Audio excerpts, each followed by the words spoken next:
165 చదరపు గజాలు కేవలం 15 లక్షల నుండే. స్వర్గసీమ మీ నివాసాలకు చిరునామా. సో బట్ పాత్రల్లో యొక్క వ్యత్యాసం చూస్తే ఇప్పుడు ఇది వేరు, ఇది మొత్తం అంటే కుళ్ళు కుతంత్రాలు అసలు ఏం వద్దు, స్వచ్ఛమైన పాత్ర మీరు ఇందాక వెళ్ళింది. బట్ ఇక్కడికి వచ్చేసరికి పాలిటిక్స్ అనేసరికి తెలియకుండానే అది కుళ్ళు కుతంత్రాలు.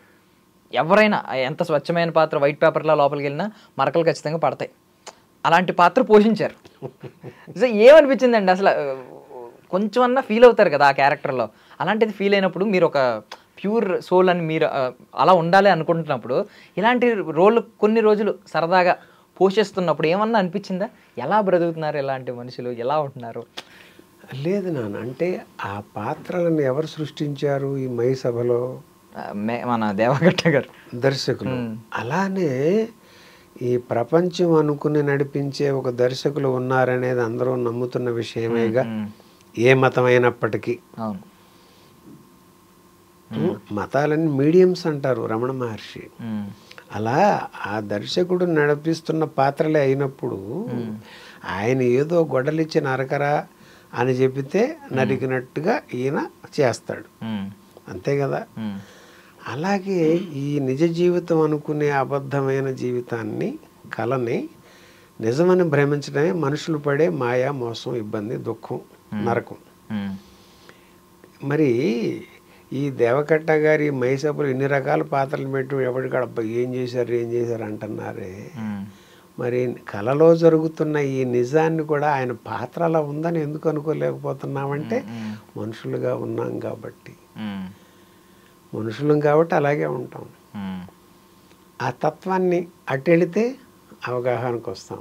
ఆ అవగాహన ఎక్కడో లేదు, ఇక్కడే ఉందే, దాన్ని పట్టుకోమని చెప్పేదే Ramana Maharshi. But cinema ఇంటర్వ్యూని spiritual interview చేసేసాం మనం. బట్ అంటే సినిమాకి స్పిరిచువాలిటీకి దూరం ఏం లేదు నాన్న, ఏమాత్రం దూరం లేదు. అది రమణ మహర్షి గారు చెప్పిందే. మళ్ళీ ఇప్పుడు సినిమా ఒక లొకేషన్ ఎవరు సెలెక్ట్ చేస్తారు? డైరెక్టర్. ఒక పాత్ర ఎవరు రాస్తారు? డైరెక్టర్. మాటలు ఎవరు పెడతారు? డైరెక్టర్. తనకు భార్యని ఎవరు పెడతారు? నీ చుట్టూ అన్నీ ఎవరు నిర్ణయిస్తున్నారు? మళ్ళీ నీకు శత్రువుని పెడతారు, ఆయన ఎవరు పెట్టారు? అన్నీ ఆయన అయినప్పుడు ఇది అదే. ఇంకా సినిమాకి స్పిరిచువాలిటీకి తేడా ఎక్కడని చెప్పండి? రెండు మ్యాచ్ అవుతున్నాయి. అదే ఇలాంటి ఒక మాట కూడా విన్నాం, ఏంటంటే ఈ జరుగుతుందంతా కూడా నారాయణుడికి అంటున్న కళ అని చెప్పి కొంతమంది అంటూ ఉంటారు. లైక్ ఇది కళ, ఇది మనం రియల్ అనుకుంటాం కానీ ఇది ఒక డ్రీమ్, దేవుడికి అంటున్న డ్రీమ్ అని చెప్పి. ఆ దేవుడు, ఆ నారాయణుడు ఎక్కడో లేదు, దాని లోపల ఉన్న ఆ చైతన్యమే. దీని లోపల ఉన్న ఆ చైతన్యమే అంతా చైతన్యంగా ఉన్నది, చరిస్తున్నదంతా అదే నారాయణుడు. ఆయన నిద్రిస్తున్నాడు. గాఢమైన నా నిద్రలో దర్శనం ఎక్కడున్నాడు? ఈ శంకర మహంతి గాడు ఎక్కడున్నాడు? ఎవరు ఎక్కడా లేరు, ఏమీ లేదు. మళ్ళీ మెలుగు వచ్చాకే మళ్ళీ అంతా కథ నడుస్తుంది. కరెక్ట్. బట్ మీరు చెప్పే ఇలాంటి మాటల్ని అందుకునే అంత వయస్సు మనస్సు నాకు లేదు, కానీ కొంచెం ఫార్మల్గా అడుగుతున్నాను. బేసికల్లీ కొంచెం డివియేట్ అయ్యి మామూలు దాని గురించి అడుగుతున్నాను, సినిమాల గురించి. నెక్స్ట్ ఎలాంటి పాత్రలు చేయాలని మీకు మనసులో ఏమన్నా ఉందా? బికాస్ మళ్ళీ కొంచెం రిఫ్రెష్ అయ్యారు కదా, మీకు చాలు అనే సంతృప్తి పడినా ఇప్పుడు వెతుక్కుంటూ వస్తున్నప్పుడు అవకాశాలు మళ్ళీ కొంచెం అనిపిస్తుంది, ఓకే నేను మళ్ళీ రెడీ అయ్యాను, ప్రిపేర్ అయ్యాను పాత్రల్లో పోషించడానికి అని. ఎలాంటి పాత్రలు పోషించాలని అనిపిస్తుంది మనసు? అంటే దర్శకులు ఈ కటౌట్కి దేహాన్ని ఏ పాత్రకి ఆయన వినియోగించడానికి సరిపోతారని ఆయన్ని నమ్ముతారో ఆ పాత్ర చేయటానికి అభ్యంతరమేమి. దేవకట్ట గారు ఇలా అనుకున్నారు, ఆయన శివారెడ్డిని ఆయన చూపించారు. అలాగే మన శ్రీకాంత్ ఓదిల గారు ఒక దసరా మూవీలో సిల్క్ స్మిత బారు అన్నారు కనకయ్య పాత్రలో చూపించారు. అలాగే మన శ్రీకాంత్ అడ్డాల గారు నారప్పలో ఒక పెద్ద మనిషి తరహా పాత్రను ఆయన అనుకున్నారు. అలానే ఒక నేషనల్ అవార్డు విన్నరు నరసింహనంది అని, ఆయన ఒక హై స్కూల్ చిత్రంలో ఒక లాయర్గా అనుకున్నారు. ఆయనది లజ్జా అనే మూవీలో ఒక పోలీస్ ఆఫీసర్, ఆయన వాడు ఒక విలన్ని ఎస్ఐగా ఆయన అనుకున్నారు. మళ్ళీ ఆయన ఒక బుడ్డారెడ్డిపల్లి బ్రేకింగ్ న్యూస్ అందులో ఒక పెద్ద విలన్గా ఒక గుండు కొట్టించి ఈ చేసం మీసం పెంచి ఆయన అందులో అలా చూసుకున్నారు. ఒక పురుషోత్తముడు అనే మూవీ ఈ మధ్య రాజ్ తరుణ్ది, ఆయన రామ్ భీమన దర్శకులు, ఆయన ఒక కంపెనీ డైరెక్టర్స్లో వన్ ఆఫ్ ది డైరెక్టర్గా ఆయన చూసుకున్నారు. మరి గామి మూవీలో మరి ఆయన విద్యాధర్ గారు దర్శకుడు, ఆయన దాన్ని చూశారు. ఇలా అన్నట్టుగా ఈ పాత్ర అన్నట్టు కాదు, క్యారెక్టర్ నటుడు అనేది ఈ మొహాన్ని బట్టి అనిపించిన భావన చిన్నప్పటి నుంచే. దానికి ఇప్పుడు వారికి దీన్ని ఎలా అంటే అలా దానికి సిద్ధం. అంటే ఎవరో ఎలాంటి పాత్ర రాసినా ఒక రా మెటీరియల్ మీరు దగ్గరికి వెళ్తారు అంతే. మూడు సరుకులు నాకు వెళ్తాను, మీకు నచ్చినట్టుకోండి అని. బట్ అసలు ఆన్ స్క్రీన్ ప్రెజెన్స్ కి ఆఫ్ స్క్రీన్ కి అసలు మేము పొంతనే అంటే ఆయనేనా ఈయన అనే డౌట్ వస్తుంది, అంత అలా ఉంది. ఈవెన్ గుర్తుపట్టిన కూడా గుర్తుపట్టలేరు. ఈవెన్ బాడీ లాంగ్వేజ్ కానీ అసలు ఇట్ ఈస్ డిఫరెంట్ సార్. అసలు రియల్ నటుడికి ఉండే క్వాలిటీ ఇది. అంటే అసలు సిమిలారిటీస్ మ్యాచ్ అవ్వకపోవడమే, అలా ఆన్ స్క్రీన్ వేరు ఇది వేరు అనడానికే ఒక కళాకారుడి యొక్క గొప్పతనం, ఆ క్వాలిటీ కనిపిస్తూ ఉంటుంది. ఎందుకంటే శివారెడ్డి పాత్ర దేవకట్ట గారు ఆయన ఆ పాత్ర ఆయన చేయించుకున్నారు. నడత దగ్గర నుంచి ప్రతిదీ.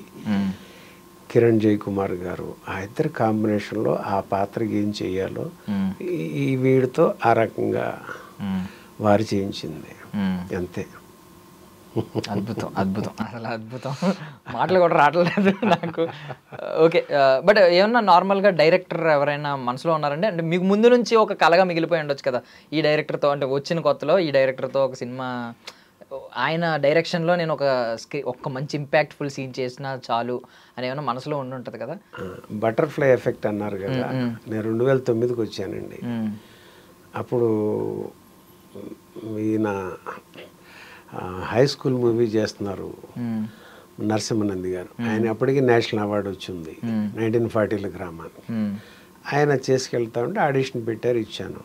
ఇవ్వగానే ఆయన ఇంతకాలం ఏమైపోయారండి అన్నారు. అనేపాటు ఒక్కసారిగా బూస్టప్ వచ్చింది. అలాగే భీమిలి కబడ్డీ జట్టుకి వెళ్ళాను. సత్య గారు, కో డైరెక్టర్ రమణ గారు అని ఉన్నారు. కబడ్డీ జట్టు టీంలో కుర్రాళ్ళు ఉంటారు, వాళ్ళలో కుర్రాడికి ఫాదర్ అని. అక్కడ ఇచ్చారు, ఆడిషన్ ఇచ్చారు, చేసేసాను. వెంటనే క్యారెక్టర్ రాసేసారు, రైస్ మిల్ ఓనర్ అని. అదొక వచ్చింది. అదే 2010లో దేవకట్ట గారు ప్రస్థానం మూవీ చేస్తున్నారు. చాలాసార్లు ఇల్లున్నాను, అన్ని క్యారెక్టర్స్లో అంతటి. అప్పటికి వెన్నెల మూవీ చేస్తున్నారు ఆయన. ఇంకా ప్రస్థానం నడుస్తుంది, ఇంకా సెలక్షన్ జరుగుతూ ఉన్నాయి, ఆయన చెయ్యాలి. వెన్నెల చేస్తున్నారు. సో ఆయన క్వాలిటీ ఆఫ్ వే తెలిసింది. మరి చేస్తే బాగుంటుందని అనుకునేవాడిని. ఏదో చివరికి మామూలుగా డైరెక్షన్ డిపార్ట్మెంట్ నుంచి పిలిపించి ఒక వేషం చేయించారు. కానీ చెయ్యాలని ఉంటుంది కదా, ఆ ఎవల ఆ బటర్ఫ్లై ఎఫెక్టు అదే దేవకట్ట గారితో ఈ రూపంలో ఇంతటి విజయాన్ని అందించవలసి ఉన్నందుకు అప్పుడు ఆయన చేయలేదేమో, ఇప్పుడు ఈ రకంగా చేశారేమో ఒక శివారెడ్డి ద్వారా. అప్పట్లో ప్రస్థానం చేయాలనుకున్నారు, ఇప్పుడు ఓటీటీ ప్రస్థానం అయిందండి దీని ద్వారా, అంతేనా? ఓటీటీ ఫస్ట్ ప్రస్థానం అలా అయింది. ఓటీటీ ప్రస్థానం అయింది, శంకర మహంత్ ప్రస్థానం మైసవ్ అయింది. ఈవెన్ చాలా మంది ప్రస్థానంతోనే కంపేర్ చేశారు, ఇది ఓటీటీలో ప్రస్థానం అవుతుంది, మరో ప్రస్థానం అవుతుంది అని చెప్పి సిరీస్లో.